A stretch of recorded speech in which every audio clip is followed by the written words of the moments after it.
story of 13 Hours is really a story of these men and their heroism and their self-sacrifice and their reliance on each other when they had no one else to turn to.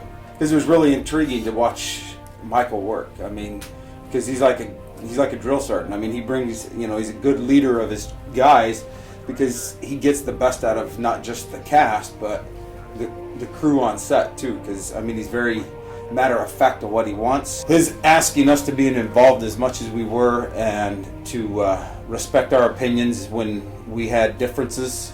I think that's what led to a lot of the mutual respect between each other.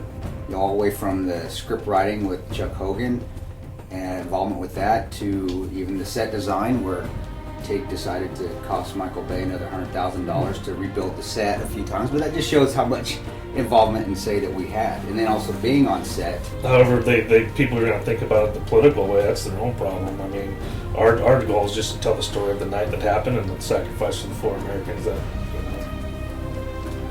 That's our biggest really thing that we want to get out there. Once you hear the fear and you know that the voice, the inflection, the seriousness in the voice, and also when you start hearing expletives, you hear, hey, if you guys don't get here, we're all gonna effing die. Pretty much, you have to decide, what are we gonna do now? Are we gonna buck orders? Or are we gonna stay here and just watch our friends die? And you're watching the firefight, you're seeing the bullets fly, you're hearing the explosions. The dilemma ends right then. You're going. I mean, there's people who need help. Everything in your body is saying, go to them and help them.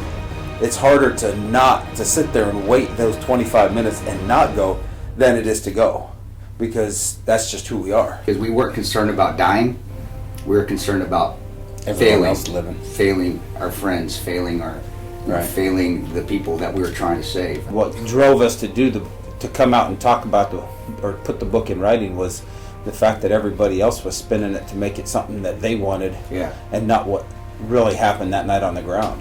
We did the right thing. We were ready for it, and it's the State Department guys that need to learn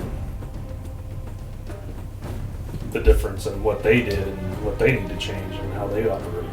And that's why it's still hard for us, even though there's a lot of people that did live. There's 4 of us that died, and there was 2 of them that we believe we could have saved, Ambassador Stevens and Sean Smith, and we weren't able to. And those 13 hours, at any point, if they weren't there, this would have been a slaughter of Americans. We would have had 30 dead. And so I hope people come away from the movie with an appreciation for men like these 3 guys and their partners and their teammates who've given so much and were largely overlooked.